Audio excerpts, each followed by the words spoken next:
इतिहास का पता है कि नहीं है? मुगल शासक शासन करते थे और तुलसीदास ने रामायण लिख दी और तुलसीदास की गर्दन जो थी मुगलों ने नहीं उड़ाई। क्या आज मोदी के राज में मोदी के बारे में कोई लिख सकता है या अदानी के बारे में कोई सवाल उठा सकता है?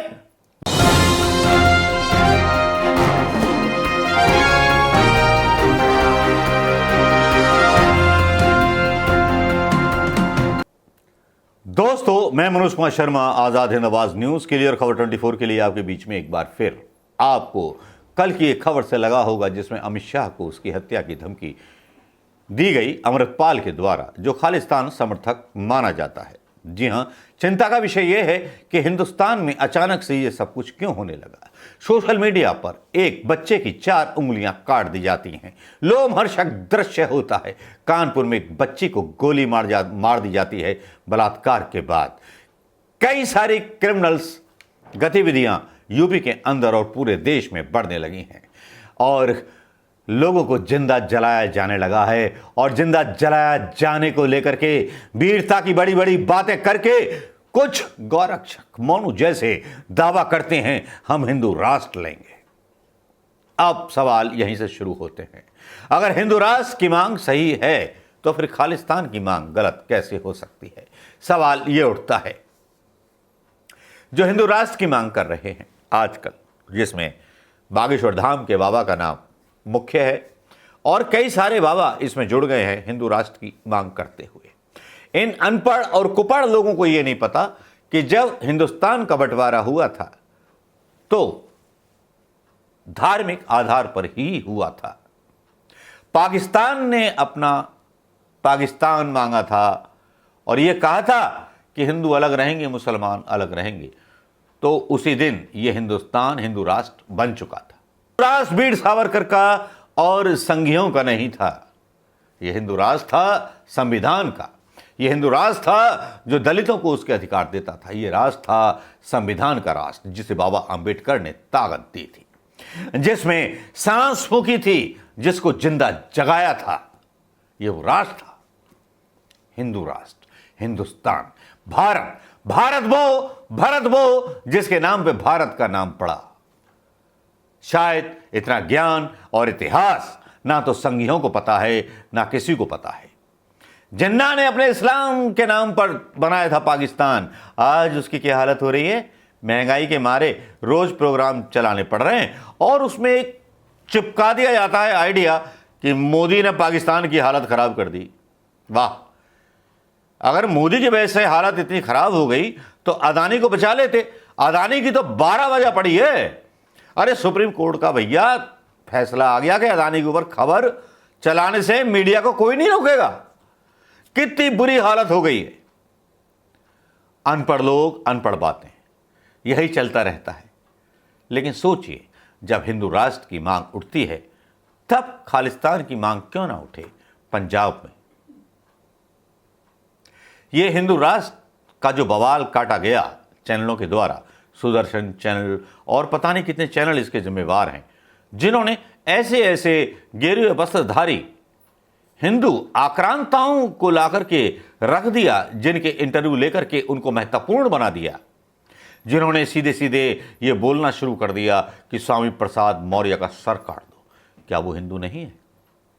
दलितों को अधिकार देने से पहले जरा सोच लेते कि आप दलितों के बारे में जो बोलते हैं क्या वाकई में वो अधिकार उनको देते हैं? पाकिस्तान चला गया बर्बादी के कगार पर, लेकिन अब हिंदुस्तान की सोचिए कि जिस खंड खंड हिंदुस्तान को सरदार पटेल ने जोड़ा था, आज उसी को खंड खंड कर देना चाहते हैं।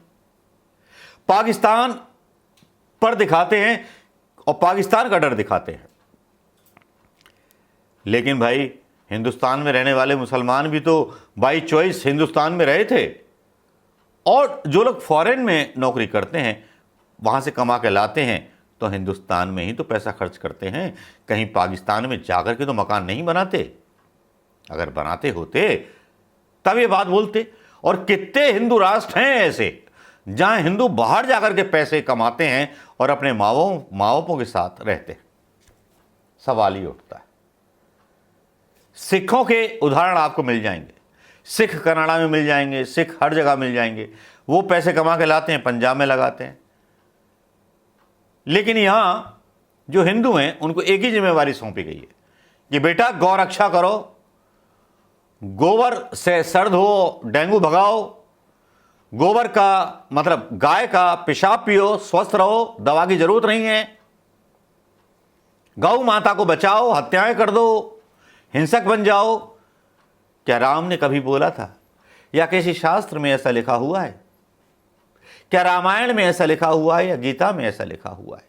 कुछ लोग बात करते हैं कि रामचरितमानस को राष्ट्रीय ग्रंथ घोषित किया जाए, लेकिन मैं उन अनपढ़ कूड़ मगज लोगों को बता देना चाहता हूं कि गीता हमारा राष्ट्रीय पुस्तक है, जिसको गांधी जी पढ़ते थे, गीता उनके साथ रहती थी। रामचरितमानस एक काव्य रचना थी जो तुलसीकृत रामायण से ली गई थी। इसको किसी वर्ग से न जोड़ा जाए। ये जब रची गई थी जब तुलसीदास के जमाने में मुगल शासक, इतिहास का पता है कि नहीं है, मुगल शासक शासन करते थे और तुलसीदास ने रामायण लिख दी, और तुलसीदास की गर्दन जो थी मुगलों ने नहीं उड़ाई। वाह,